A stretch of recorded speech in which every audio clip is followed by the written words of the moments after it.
હું છું civilian soldier તરીકે કામ કરું છું, સામાજિક કાર્યકર નથી. નામ છે ફક્ત ભારતીય, સિર્ફ ભારતીય, ઓનલી ઇન્ડિયન, તિરંગા સાગરવાળા.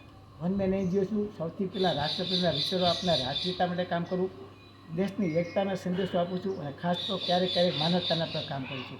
દર વર્ષે ચોમાસાની અંદર મોટે ભાગે 1 જુલાઈનું કે અગાઉ મારું જે પેન્શન આવે જૂન મહિનાનું, એમાં અથવા કોઈ દાતાના સહકારથી હાલમાં અત્યારે આશ્રય ચેરિટેબલ ટ્રસ્ટ અને ભારત મેડિકલવાળા વિવેકભાઈ પટેલના સૌજન્યથી અનેક પ્રકારની છત્રીઓ તથા આવા રેનકોટ અને નાની મોટી છત્રીઓ લઈ અને વરસતા વરસાદમાં અને ચોમાસામાં નીકળી પડું છું. રસ્તામાં જાડી મને તદ્દન આર્થિક પરિસ્થિતિ નબળીવાળા કોઈ પણ પરિવાર મળે, 2-3 બાળકો હોય, એની મમ્મી હોય, માતા હોય ને પિતા હોય, તેમને છત્રી આપી દઉં છું.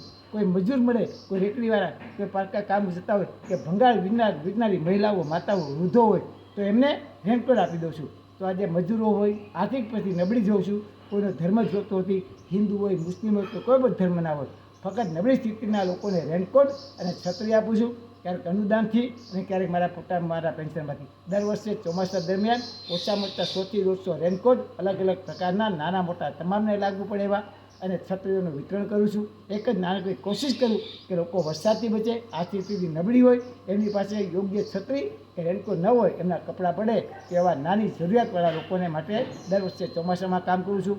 ઓનલી ઇન્ડિયન છું, માનવતાનું કામ ઓછું કરી શકું છું, રાષ્ટ્રીયનું કામ વધુ કરું છું. તો તમે બી કોશિશ કરજો કે તમારા શહેરમાં કોઈ હોય, અને તાલપત્રી પણ વિતરણ કરું છું, પણ ઝૂંપડાઓનું સર્વે કર્યા પછી યોગ્ય વ્યક્તિને રોડ ઉપર વિતરણ કરું છું. આ મારું ખાસ મારી વિશિષ્ટતા છે. Only Indian one man NGO. જય હિન્દ. આશા ચેરિટેબલ ટ્રસ્ટ અને વિવેકભાઈ પટેલ, ભારતીય મેજિસ્ટ્રોનો આ વખતે ખૂબ ખૂબ આભાર. એ રીતે વારંવાર મને લોકો મદદ કરે છે. ખરેખર સૌનો આભાર. જય હિન્દ. વંદે માતરમ.